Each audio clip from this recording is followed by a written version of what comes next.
Hi, and thank you for meeting with me, Kelly, to talk about your experience with breast cancer. It's so many women all over who actually have experienced this, who have gone through it. Some have survived, and some have not.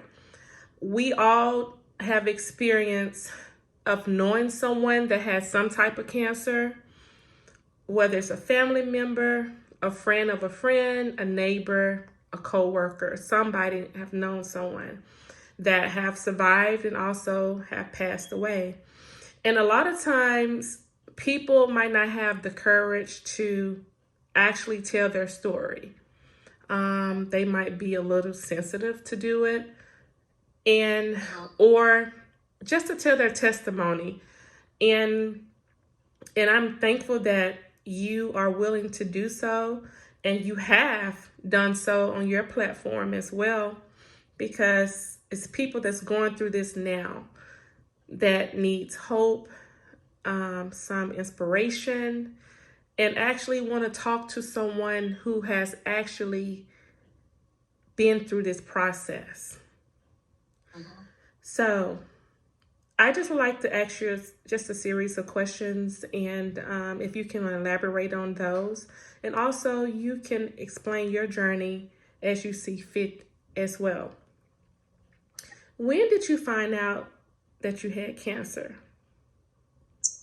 I found out that I had cancer November 10th, 2021. And when you actually found out you had cancer, what was your reaction to it, and where were you at that moment? So I was at the doctor's office, of course. I had gone to get results from a supposed lumpectomy that I had, which turned out really not to even be a lumpectomy. My reaction was, if I could just go back to November 10th, 2021, and the doctor confirmed I had cancer, my literal reaction was, wait a minute, what? Like, I paused. And he's like, yeah, you have cancer. And I just remember myself continue to say, wait a minute, what? Like, what? Because it seemed like he was just speaking another language. Like, he just came out with it. Like, you have cancer. So I just continued to repeat, wait a minute, what? I have what? Because other than that, I had no words. Like, I'm sitting here like, I know this man is not telling me I have cancer. And yes, he was. Yes, he was. And I know that was it's a shock. And when you got that message and you had to drive home, who was the first person that you called when you got in that car, or did you wait till you got home? First person I called on was Jesus. Okay. I didn't call anybody because I don't. How do you tell somebody you have cancer, right? Right. So there was nobody for me to call. I called on Jesus. Like, I sat in that car. I probably had about a 35-minute drive home. I was by myself because I did not think he was going to tell me I had cancer. And I just remember sitting kind of in silence. Like, my thought process was just like blank, you know? Right. And when I got home and I walked through the door, the first person I saw, and excuse me if I get emotional. It's okay. Take your time. The first person I saw was my mom. And I didn't think about me, you know? I just said, Mom, I have cancer. And I hugged her because I felt sorry for her. I didn't feel sorry for me. I can't imagine my baby girl coming home and telling me she has cancer. So at that moment, I couldn't think about me. I had to think about, man, I got to tell my mama, you know, what is my mama going to think? Is my mama going to be okay? You know, how is she going to deal with it? And so when I told her, my husband could hear me telling her. He was sitting in the room watching TV, and by the time I got to him to tell him, his head was already kind of laid back on the couch, and he had his hand, over his face, and we just took it from there, minute by minute, hour by hour, one step at a time. Right. So, what gave you the courage not to give up? Because that's really a hard thing to deal with. And you were basically a new mom, too. I was a new mom. You are right. If I can answer you honestly, I don't know what gave me the courage. So let me just go back and say maybe I started with courage. Maybe it was already there. I just didn't have, I didn't need anything or anybody to give me courage because I didn't fear cancer. I had no fear of cancer because my mom is a breast cancer survivor, right? So as a child, I went through that with her, not knowing the severity of it, but I had gone through it before. And my mom got up every day. She went to work. She took care of us. She didn't miss a meal. She didn't miss a football game for my older brother or my younger brother. She didn't miss a band performance for me. So I already had courage. It's just that I had no fear of it. I had none. It was just like, okay, what's next? Right. That's awesome. And so, when you went through the process and you had to do the chemo, you had beautiful long hair, natural long hair.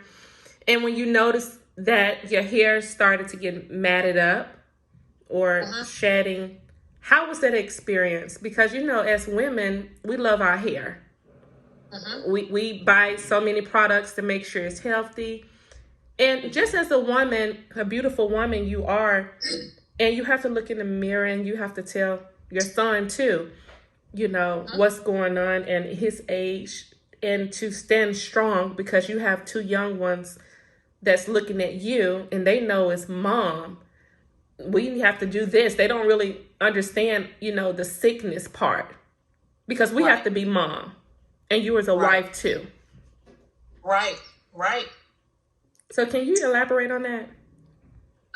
So for my hair, I take pride in my hair, my daughter's hair. Even people, that question, how does your hair grow so long? Or like, what are you doing? So I just take pride in helping, people in that area. So when it came to my hair, I did not see it coming out. But I did not cut it. I chose not to cut my hair when I found out that I had cancer because my vow to myself was to be present in every moment that cancer threw my way. Excuse me. And so losing your hair is a moment. So I said, I'm not cutting my hair. Most women go ahead and cut their hair. They shave their hair because, they don't want to see it. I wanted to see my hair come out. I have cancer. There's nothing I can do about it. So let me be present in every moment. And so I chose not to cut my hair. I did ask the doctor, when will my hair start to fall out?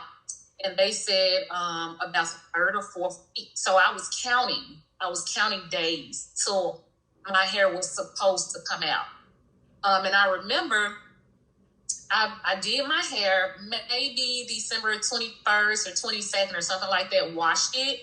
And plaited it up, which is how I wore my hair just naturally anyway. And so it was still good, nothing coming out.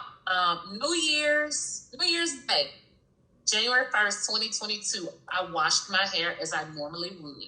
I got out the shower, not thinking anything, put on my pajamas, and I combed out the left side of my hair, combed out perfectly fine. When I tried to comb out the right side of my hair, because I literally had pigtail on each side, the entire right side of my head was matted. Now I'm dumbfounded because I doing my hair every 7 days. That's how I, kept up with the health of my hair, kept it clean. So just, 7, 8 days prior, I had just washed, combed my hair and plaited it. So at this moment, I'm like, oh, wait a minute. I have, do I have a knot? Like, what is it? And when I felt it, my hair literally on the right side of my head felt like I had locks. And it felt like it had been locked for a moment, like a minute. And so I called my mom in. We tried to comb through it. And while trying to comb through it, I could see that the entire section over here also come out. Now, again, I do my hair every week. None of this was happening in the week prior. So once my mom was trying. Trying. And I was trying. And I kind of just sat there and I let her have her moment. Because her moment was, let me help my child, pretty much. Right. And she was combing through and she was trying to get it out. She was like, we're going to get this out. And I was like, Mom, it's time. It's time. And I remember going to get my phone, right, because it's a part of my journey. And I said I would document my journey, and I put my phone on record, and I talked to the audience, whoever that was at that moment, and I called my 12-year-old in. I think he was 12 at that time, 11 maybe. And I showed him where to cut, and he cut off the entire right side of my hair. And I cried during the video.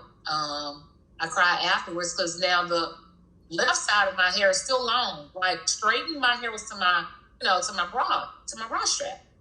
And then the right side, there's nothing. And you can't leave it like that. So I eventually had to cut the left side. So that was rough, very rough. After that, I went and I got my hair cut at a barbershop. And I got like a little lightning strike cut and, in my hair, the design on the side. Because, God had already told me I needed to have radical faith. Right. And I that sign, cut in my head. I did my full face of makeup. I put on my earrings that looked like light. And I gave myself a photo shoot. That's so amazing. And that's what it's all about, being strong, And yes.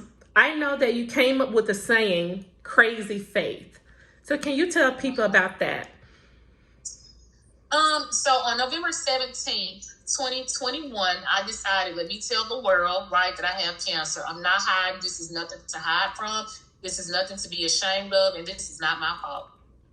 So while, telling Facebook / the world on live that, I have cancer, at that moment, I felt isolated. And I just remember looking into this exact computer screen.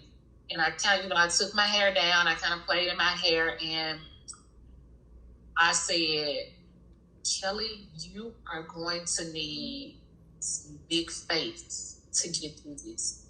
You are going to need some crazy faith to get through this. And I don't know, I think I had hundreds of people on my live at that moment. But I was talking to Kelly. I was not talking to anybody else but Kelly.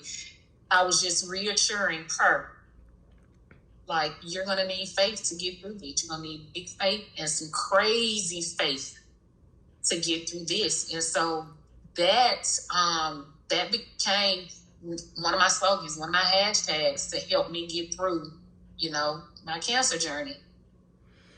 Yes, and that was amazing. And also, too, during the time that you were actually going through the cancer, you were actually being an inspiration, touching bases with someone whose brother that was dying, during that time. And knowing that you're going through that journey, and for you to have to deal with everything that you're going through, you still was positive, trying to help someone else out.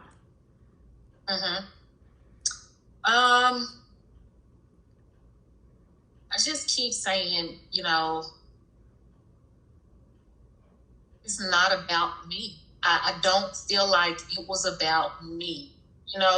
Somewhere in my mind, somewhere in my faith the size of a mustard seed, I knew that God had allowed me to go through this for somebody else. And so I couldn't be selfish. There are people that need the faith that I had and have.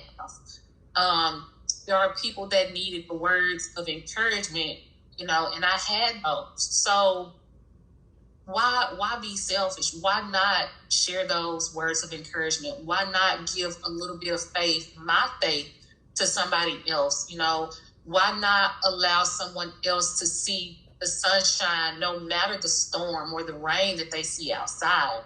And so I gave and I did what I know how to do. I mean, I just gave hope. I mean, I gave faith. I gave love and inspiration when I could. I gave good words, you know, when I could. And I gave reassurance. I gave what I wanted people to give to me. I didn't want anybody to feel sorry for me. So I wasn't in the business of feeling sorry for anyone else. Let's have faith together. Let's love each other. Let's be kind to each other through the process. I lend you, you know, words of inspiration. You lend me words of inspiration. You know, it was just, I gave what I felt like God wanted me to give, which was my all. I gave of myself. So I continue to try to uplift people, and I can smile through it now because I made it. It's still difficult and it's still hard, right?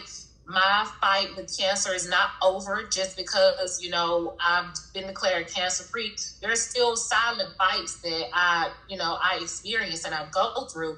And I still, you know, I still want people to be there for me and encourage me and provide me with hope and love and graciousness. And so I try to give those things back. Absolutely. Now, what would you like to say? Your last thing, what you'd like to say to anyone that's going through this now, whether it's a mother, aunt, cousin, sister, friend, or just a stranger that's out here that might run across this video and having a dark moment, might not have anyone they can talk to, might feel like it's no hope. What would you say to them at this moment? I would say to that person, no matter what, do not give up. Do not give in.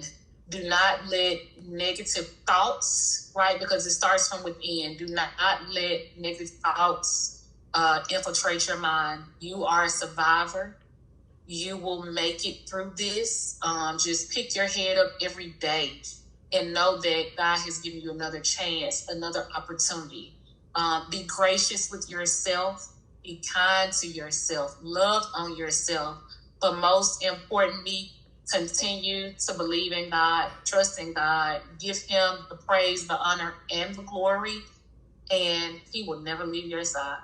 He will never leave your side.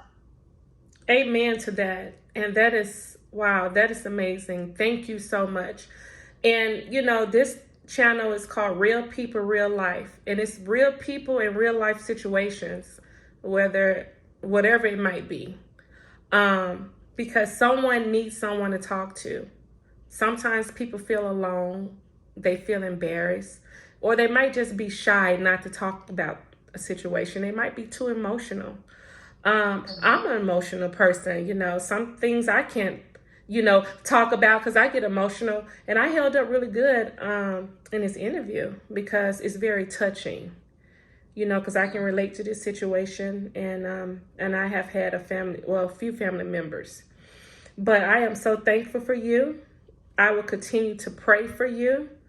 I will continue to uplift you, and you continue to spread the word. And you have a testimony because what you're saying will change the lives of someone else.